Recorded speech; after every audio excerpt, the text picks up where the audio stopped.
The winds of change have begun to stir across the continent of the New World.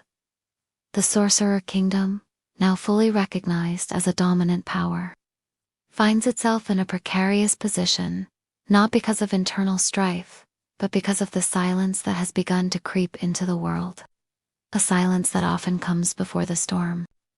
In the depths of the great tomb of Nazareth, Ain's Ol Gown sat upon his throne, not as a ruler basking in glory, but as a strategist burdened with decisions. His skeletal fingers tapped lightly on the throne's armrest. He had heard whispers, faint movements in the shadows of distant lands. Something was amiss. Not all threats reveal themselves with swords and fire. Some whisper, some wait. Ain Sama, there are subtle mobilizations occurring within the Holy Kingdom, and the slain theocracy has gone silent, and our agents say their cardinal leadership has vanished from the public eye.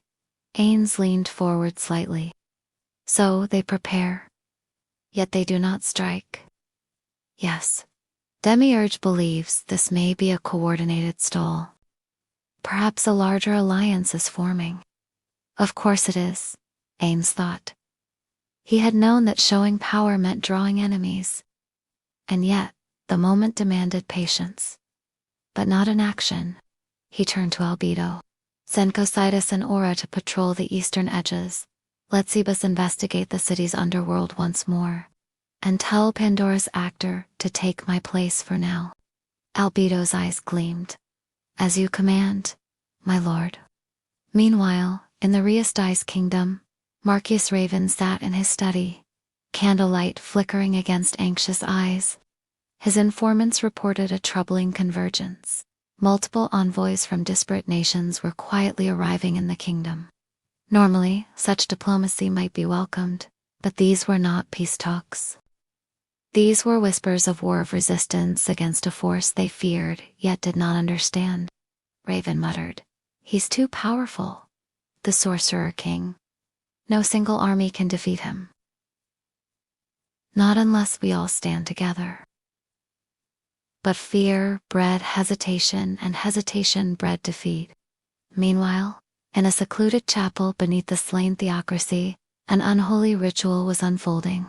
The surviving Black Scripture members knelt, eyes shut, as a single figure stepped into the circle. She wore a pale mask and robes embroidered with forbidden symbols. But something was different. Her aura had shifted. No longer just a weapon of the theocracy. She now emanated an unnatural calm. A voice echoed from her lips. You want salvation. But all you bring is ruin. Gasps followed. This was not Seshi's voice. It was colder, deeper. The elders stood in shock. She'd been turned. But it was too late. By then, Nazareth's hand had already slipped into the heart of their church. Beck and Nazareth Ains walked alone through the Hall of the Heroes. Statues lined the walls, tributes to the original supreme beings. Each step reminded him of the guild's legacy and of his solitude. If I make the wrong move now, their legacy will end here. Then, as if answering his inner doubt, a message arrived from Demir. The plan is in motion. The true enemy approaches from behind the curtain. Let them come. Ains's eyes hollow, and undead flashed for just a second with something rare. Anticipation. Shaltir Bloodfallen made her way through the bustling marketplace. Her Nazareth attire drawing curious glances from the townsfolk. She moved with purpose, stopping at a modest tavern, its windows fogged with cooking smells. Pushing open the door, she saw a group of adventurers gathered around a table, their faces illuminated by a flickering lantern. Their eyes widened upon seeing Shaltir, recognizing her as the formidable vampire who had recently shaken the kingdom. Welcome, Shaltir, boomed a deep voice from the corner. A large man with a chef's hat perched atop his head gestured to a vacant seat. I heard you were looking for us. Shaltir gracefully took her seat, her gaze sweeping over the assembled heroes. There are forces stirring in the west, plotting against Nazareth. We believe the mastermind is none other than Evil of the Dark, also known as the Witch of the Waste. A murmur rippled through the group. Evil, infamous for her cunning and dark magic, had long been rumored to possess knowledge about Shaltyr's origins. She seeks to exploit my past to strike at Nazarick.